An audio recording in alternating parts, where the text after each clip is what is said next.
and welcome to the Impact Show. It is episode 42. I can't believe it. Today is March 8th. So glad everybody's here. I'm so glad to have Stacy here with me again this week. And, remember how earlier, just a second ago, I said I have mastered muting the live feed? I haven't. My own voice just came flying into my own ears. Okay, all right, on we go. So on this episode, we have a ton to talk about. It's going to be a great show. We're going to talk about the DARCI accountability grid, changes to Facebook ads, video intros and outros, WeWork's recent acquisition, Facebook Watch overtaking YouTube, International Women's Day, and a whole lot more. I'm Stephanie. And I'm Stacy. And we are here to help growth leaders overcome common obstacles and create breakthroughs. And that's how you make an impact.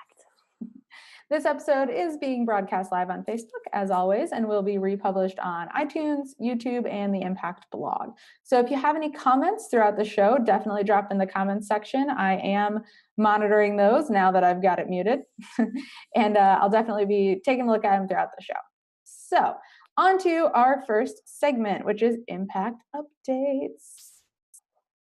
First of all, we are hosting a very exciting webinar next week, and I just had to share it with you. It's not exactly an impact update, but I'm really excited because we have Pep, the founder of Conversion XL, who's going to be doing this webinar all about how to get people to take action on your website without even using words. And when I heard that, I was like, that sounds amazing. Count me in. It's all about persuasive design. It's on Tuesday, March 13th at 11 a.m., and I will share a link in the comments if you want to register. So that is part number one. And impact update number two is also not exactly an impact update. We have just been rocking and rolling through work this week. I don't know about you, Stacy, but I feel like I've just been deadline after deadline trying to push stuff out. And so I don't really have a great company update, I guess, though we will next week. But Kathleen shared this post in Elite, and it's actually a post by Liz on our team, and she wrote about the DARCI accountability grid. And if you don't know what DARCI is, DARCI stands for, it's an acronym, stands for Delegator or Decider, Accountable, Responsible, Consulted, and Informed. And we're using this at Impact. We've also we're using it in a couple of ways. We're using it specifically on the brand team as part of our creative request form. Liz wrote a great post, which I'll also share in the comments. Definitely check it out. But I really liked what she said about the I, informed. She said, the last one's my favorite. This is the person who needs to be kept informed. While they get to be kept in the loop, they're explicitly prohibited within the system from derailing the project or any information they receive. Meaning you're just given a heads up, you're not soliciting their feedback. And in that, she wrote parentheses, hi, Bob. Which I thought was great. Stacey, I know you have some experience with DARCI, sort of, right? Yeah, so it's been something I've known for years. Previously, it was under RACI, so it was before they added the D to it, which is a really, really important piece. So I'm glad that it's there. But way back in my cybersecurity consulting days, we used RACI to manage teams that delivered our projects, our service delivery teams.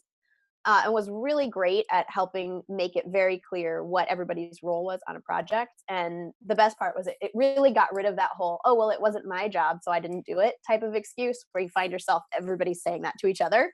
And you just point back to the chart and be like, it was your job. I love that. That was what it was really useful for.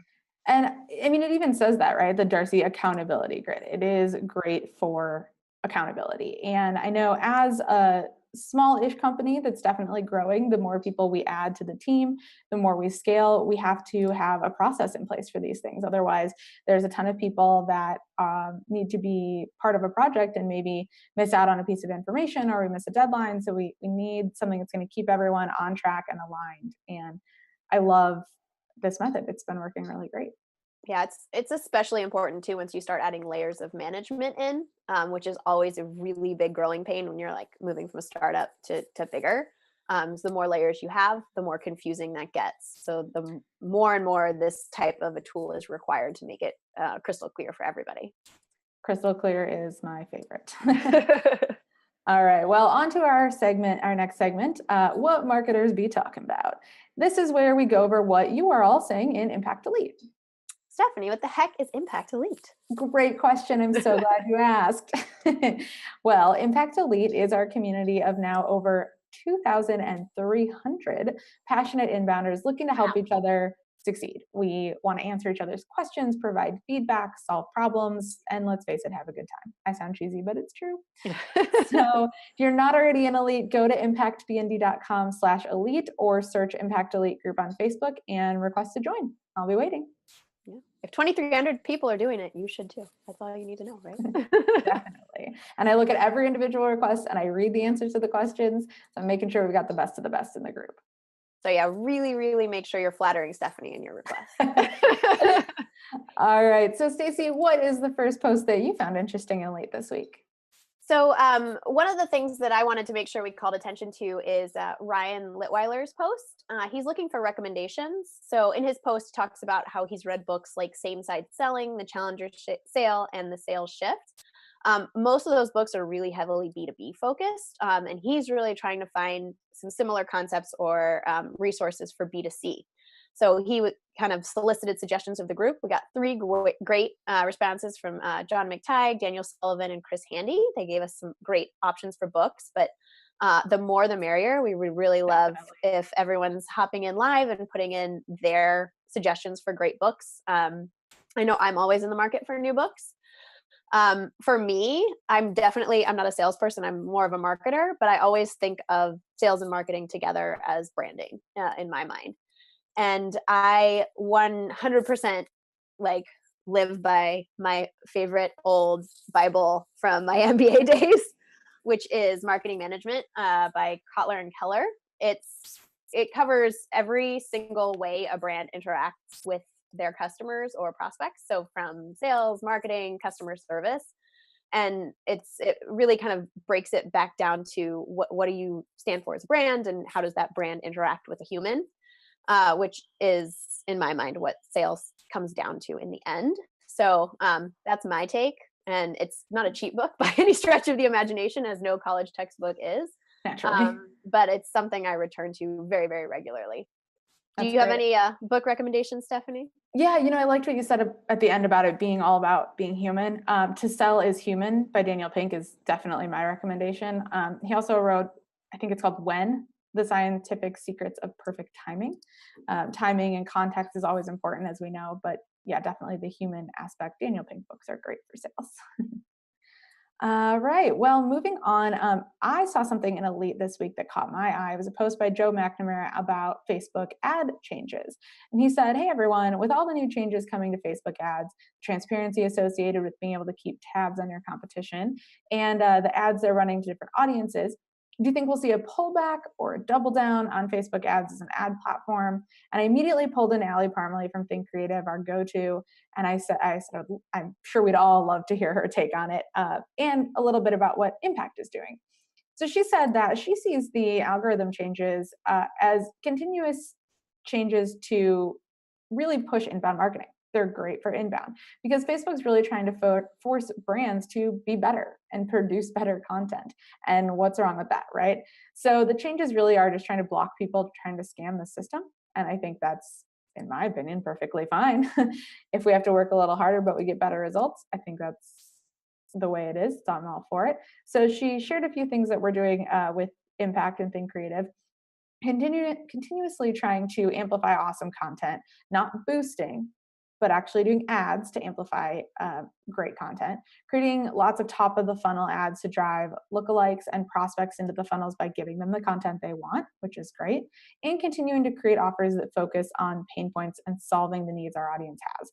Obviously, that's a given, but she noted that Facebook ads needs to be thought of through an inbound lens, not one-hit ads that kind of exist in a vacuum. And I think that's such an important way of looking at it, right? I think, Stacey, you said they mentioned this at Traffic and Conversion Summit when you were there too, right? Yeah. So Mari Smith had a keynote, and she is well known as the queen of Facebook. This was a huge topic of her talk. It was really a lot about, what's changing with algorithms and what that means.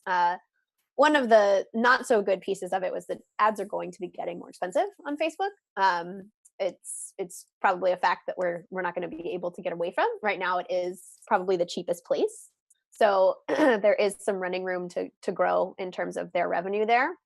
But what I did really like are the level of transparency. So the post on Impact Elite did mention transparency with seeing what your competitors are doing. I mean, right now, I usually kind of have a workaround with this where I go visit their website and then I get followed around by retargeting ads on Google That's what for weeks after. That's how I see what my competitors are doing. So I think we're all doing it anyway, but having it out there and very transparent is actually probably going to make everybody better marketers. You're going to be less focused on the like quote hacks and how to do like the quick one-offs that aren't, really valuable for the audience and force us to be better to the humans on the other end. Absolutely. I think the one thing that was kind of on my mind that didn't really come up in the comments, kind of want to go back and look or keep commenting now, is the importance of really having someone whose responsibility this is, whether you're outsourcing that or having someone in-house.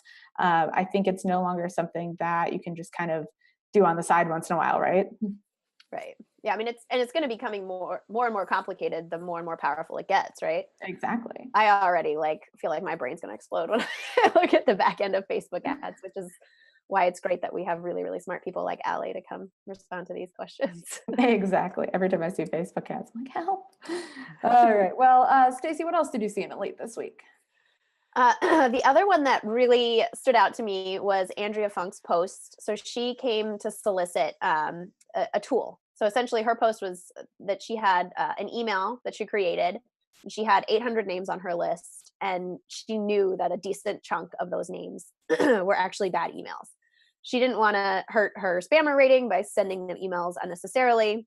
And so she wanted to figure out if there's a tool out there that would actually proof the email list and help her kind of get rid of some of those bad addresses. She got a great recommendation to use a service called Never Bounce at the suggestion of another Elite member, John Kelleher. And what I really loved is that she came back in and told us exactly how everything went when she tried it. So she followed back up. The analyzer deleted 13% of bad email addresses, and she was really happy with all of her click rates, open rates, lost contact rates as a result. So what really stood out to me about this post is how the community really works together. Asking a simple question generated a whole bunch of suggestions from the audience, of which she was able to pick one that made sense to her, and it made her successful. And that's something that warms my heart to see, as cheesy as that sounds. I love it. It warmed my heart too. It made me so happy to open up Facebook and see not only a follow-up response, a thank you to the group, a heart. I love it. I just love that about our group. Everyone loves helping each other, and we really do care about the success. It's not just about jumping in there with your opinion, but really wanting people to succeed. I love it. Yep. Nick Sal, hey Nick, glad you're here. Just commented, got to keep that database of emails clean and up to date. And I couldn't agree more. He posted a YouTube link, which I haven't clicked on, but I have a feeling it's related to his talk at Inbound, maybe. I don't know. I haven't clicked it, but I did love that a couple of years ago. So I saw a post in Elite from Matthew Trigali about video intros and outros. Also asking for some inspiration, some examples. He said, anyone have an example of an intro, outro for videos that they're proud of and that they can share? We're working on redesigning ours right now, and we need some inspiration.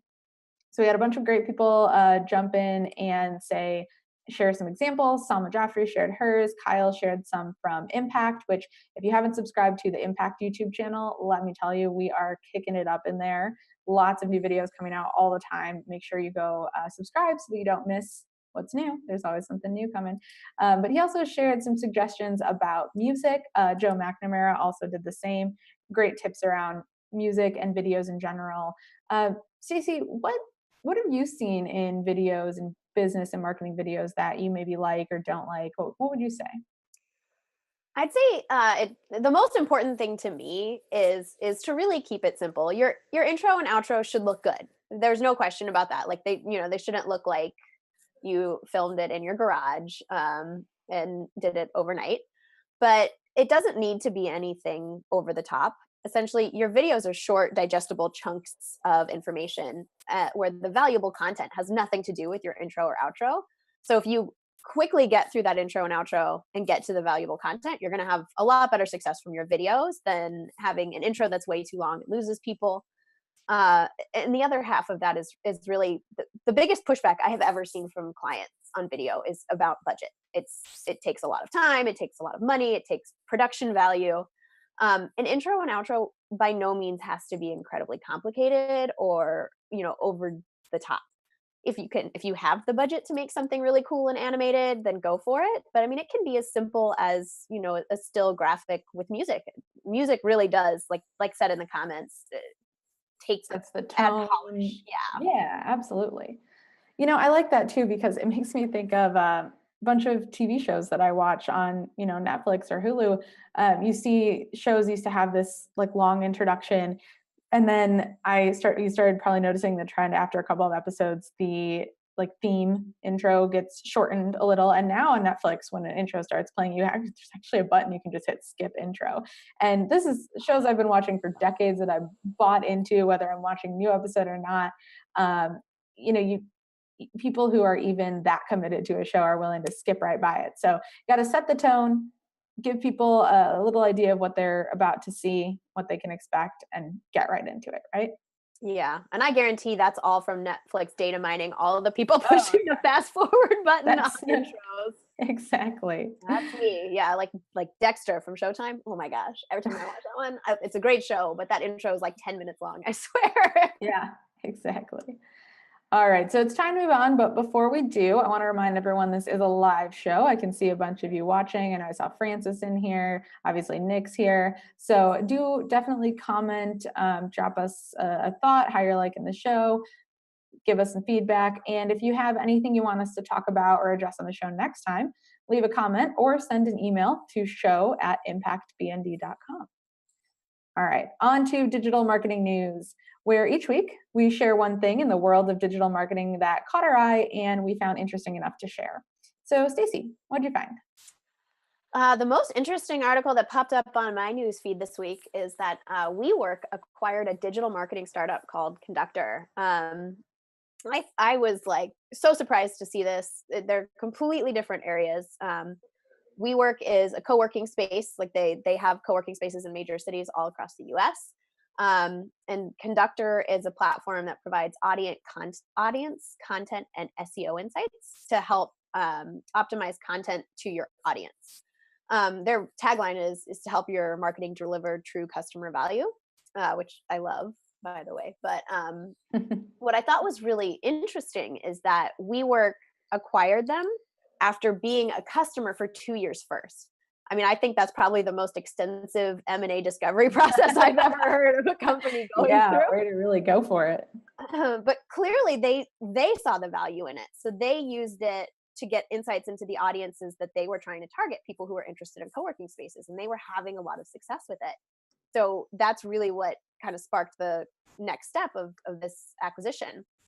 And it kind of comes on the heels of another acquisition by WeWork of Flatiron Code School. So it's a online coding school.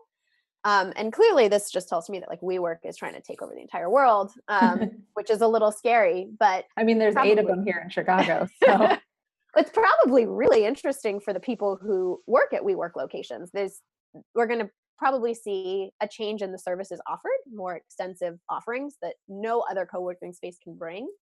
But I do know they're planning on keeping business units separate and continuing to push these services outside of just those that work in their spaces. But I thought it was a really interesting move. It's so interesting. It caught my eye so much. I was about to drop the link in the show notes as my item, and Stacey had already taken it. I swooped in. She did. I mean, I work out of a co-working space, so I toured a bunch in Chicago. Like I said, we have 8 WeWorks. I think they're opening new ones all the time. I'm out of Industrious. We have a bunch here, all different kind of feel. And I think WeWork's definitely one of the, I'd say probably most well known. And when this popped up in my inbox, like, man, that's so interesting to think.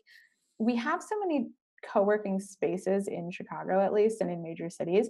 And I've seen them be targeted toward different communities-ish, like more technology related or less technology related. And I think that's what kind of drew me to this one.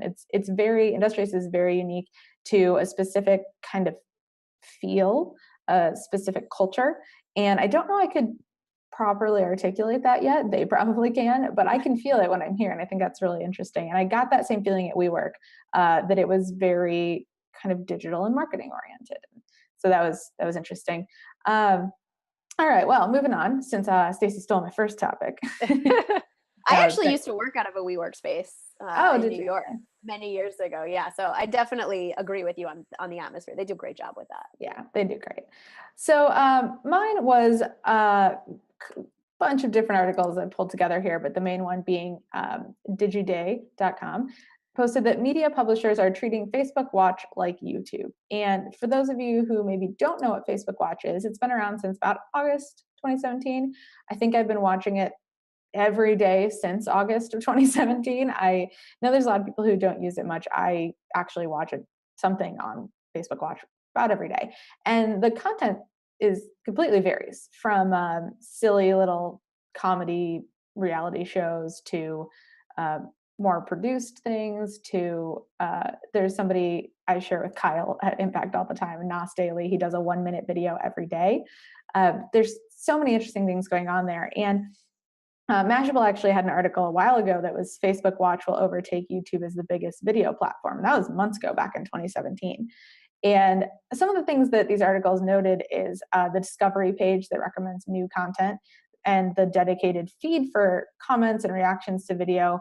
You can show specific Facebook groups, and then there's also watch pages, so people can subscribe to the page kind of like you would subscribe to a YouTube channel. It seems like there's a little bit more interaction that can happen there, at least in my experience.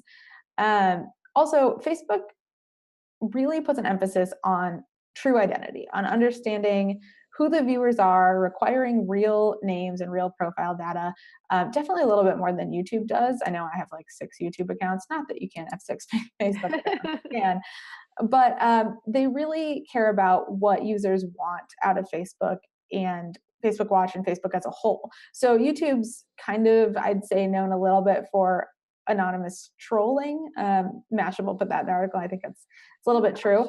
Facebook's a little bit more strict with their real profile data, but more importantly than kind of the anonymous comment portion is that by having real people who are required to be logged into a platform to watch something, you can start to see trends and see what people are interested in and do a little bit more targeting. The Explorer platform is super interesting. So I think there's just so much opportunity here with Facebook Watch. I was so interested in all of these articles, and I think that we're going to be talking about it more in the future.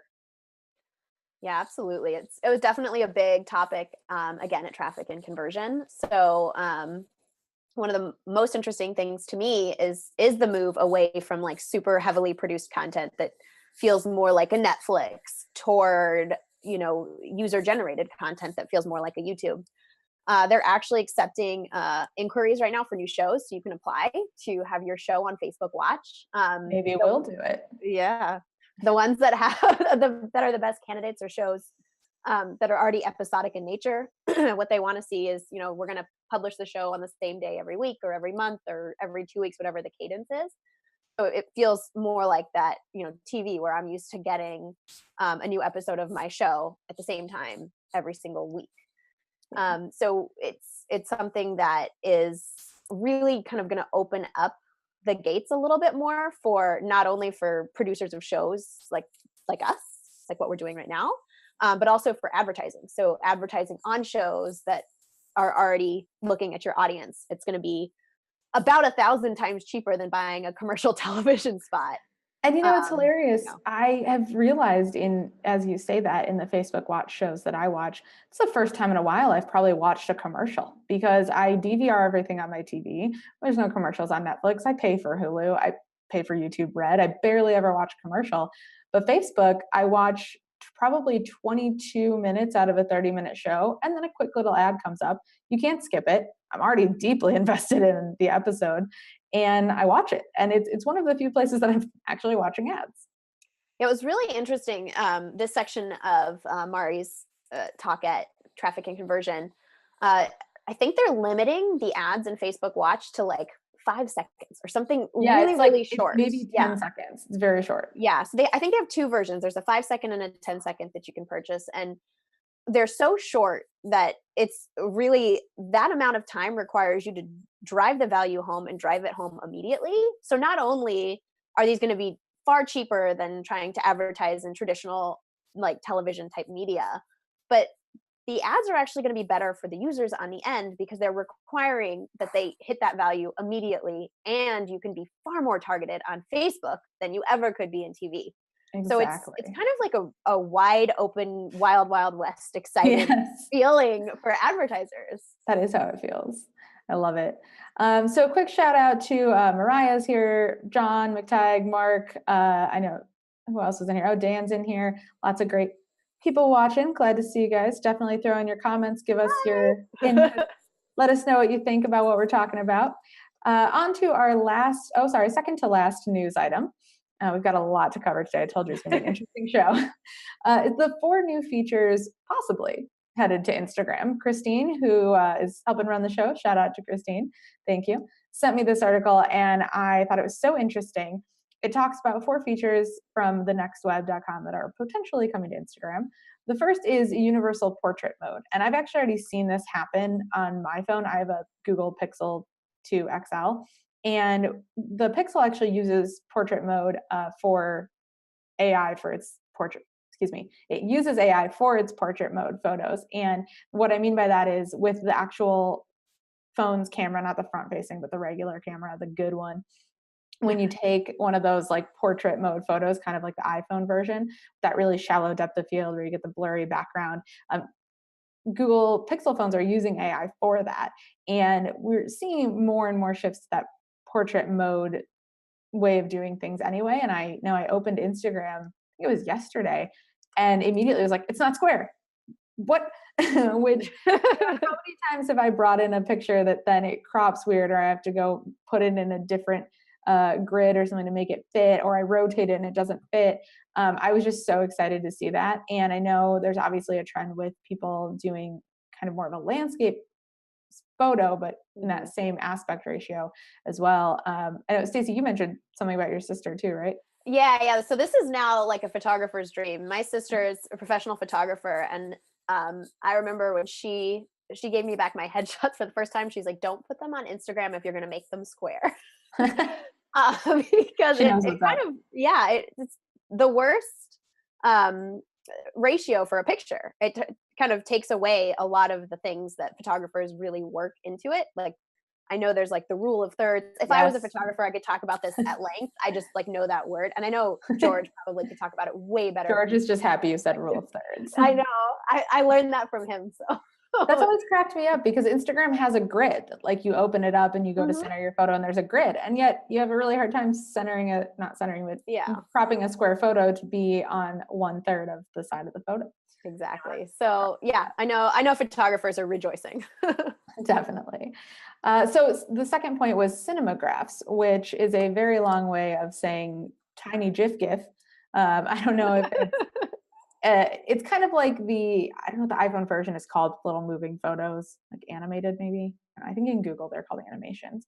But basically you go to take a photo and it takes a burst of 1 or 2 or 6 photos, and then it moves a little bit and you get just I think they call it live on the iPhone. Live, yeah, that's what it is. So it's bringing something like that. My immediate thought was, if it loops, it's kind of just like shorter boomerang, I guess. Yeah, that's exactly what I was thinking when I read it. I don't know. So I wouldn't really be surprised to just see that as an option in there. What it makes me think though is I wonder if I could bring in an iPhone live photo or a Google animated photo that I've taken that has motion that has typically been brought to Instagram either as a still photo, or Instagram will tell me it's a video that's too short.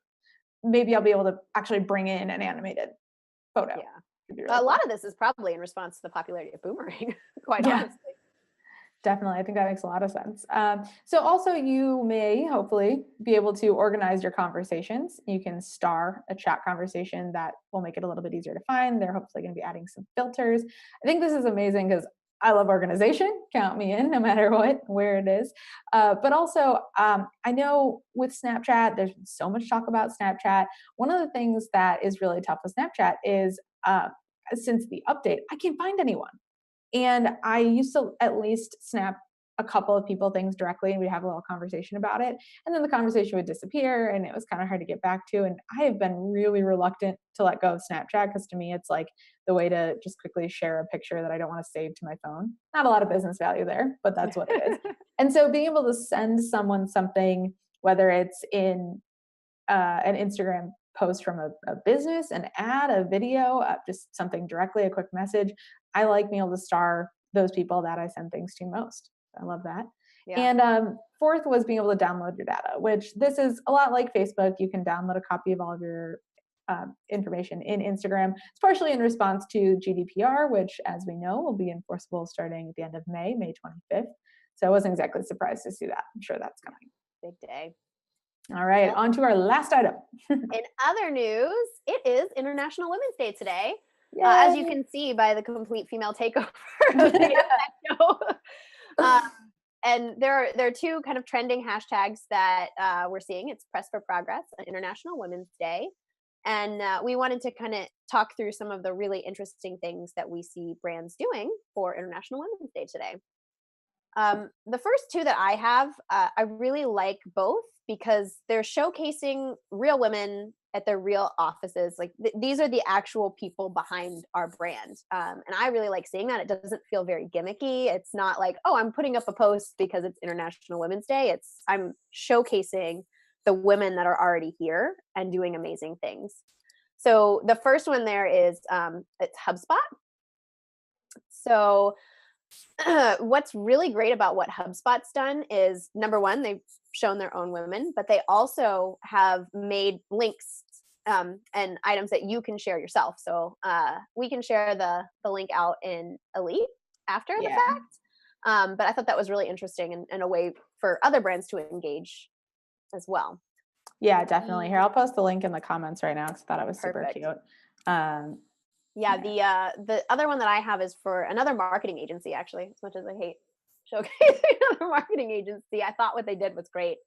It's called The Crocodile, and they have in Twitter, they have kind of a running loop of all the women in their office holding the same sign. And I thought it was really great to, just showcase, hey, these are the real people that work here.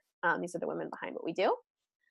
And then the third one that I found really interesting is not a B2B example. It's Union Hand Roasted Coffee. I thought it was very, very interesting because what they've done is showcased the women who are responsible for helping grow and cultivate the coffee beans that they buy.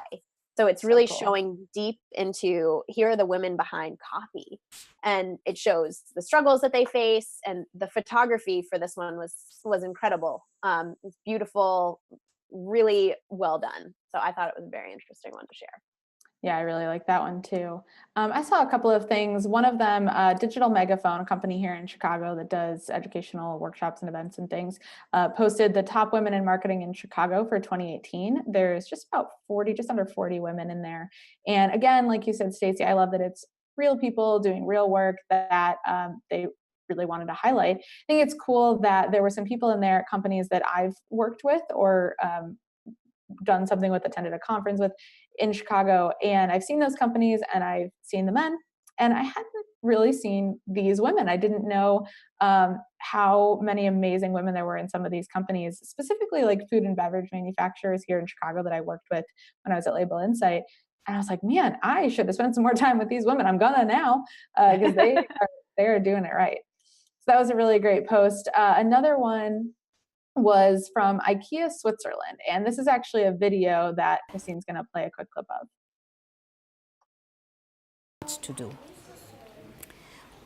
We want to create an even more family-friendly working environment, a place where both men and women can share the parental care and still have a balanced professional life. I love it. So I love what she said, that men and women can share parental care and still have a balanced professional life. So often we hear things about paid paternity leave and like, great, we can have stay-at-home dads and women can go off to work. And that's great and all, but just the idea of whole family balance, whether it's a paternity leave piece or a working mother piece or whatever the case may be. In my case, it might be maternity leave where I maybe don't have the baby. We'll see. But it's one of those things where this actually drew me to Impact. Seeing how many amazing women there are at Impact who are mothers and who are still killing it with their professional lives and have a great balance between the two is seriously one of the biggest things that drew me here. Yeah, there's a lot of days where people tell me they think that I have it all together, and then I'll like turn my camera around and be like, this is what my living room looks like. There's Legos everywhere. There's everything. So I always like working with people that share a lot of those same struggles and I love it, right? I mean, that's real life. That's the best. So also from IKEA, I thought this was cool. That was IKEA Switzerland, but they didn't stop there. IKEA Canada, in honor of International Women's Day, is partnering with the Canadian Women's Foundation. They're donating $55,000 worth of needed home furnishings to 13 local organizations that support women. I thought that was so great. I'm going to go back and share that on Twitter, share the heck out of it because I love it. And this is all we have time for, but there are some really great International Women's Day campaigns out there. And it's more than just, the B2C things you see on social. I know I saw McDonald's turned their M upside down to a W and other stuff. Support women, lots of great stuff going on. So I'll probably post something in Elite when we get done with this. And if you come across anything else great for International Women's Day throughout the day, some great marketing, definitely drop it in there for some inspiration. Maybe we can all come up with something else to do next year. All right, well, we are on to final thoughts. I know we're a couple minutes over, are trying to keep it into a half hour now, so we'll go right into these final thoughts. Stacy, what are your final thoughts for today? I really thought the emphasis on video, Facebook, and obviously on women today was exciting for me. Those are all really interesting new frontiers that we're kind of pushing the boundaries of. And I'm excited to see what Elite does with those boundaries because nobody's going to push them harder than Elite. I love it. And that kind of ties into my final thought, which was, oh my goodness, the amount of engagement in Elite this week makes me so happy. I really had trouble narrowing it down to what Elite conversations I wanted to talk about today because there were so many great ones with so many responses. I love seeing everybody asking good questions, helping each other out. And I know there's a video I posted probably about 2 weeks ago that I was going to take these questions, bring them to Kyle, and we'd start making videos for them.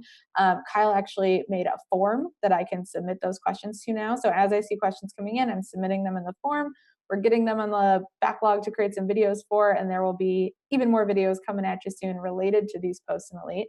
So keep up the engagement. I love it. If you know someone who's not in Elite who you think would be a great addition, definitely invite them, encourage them to join.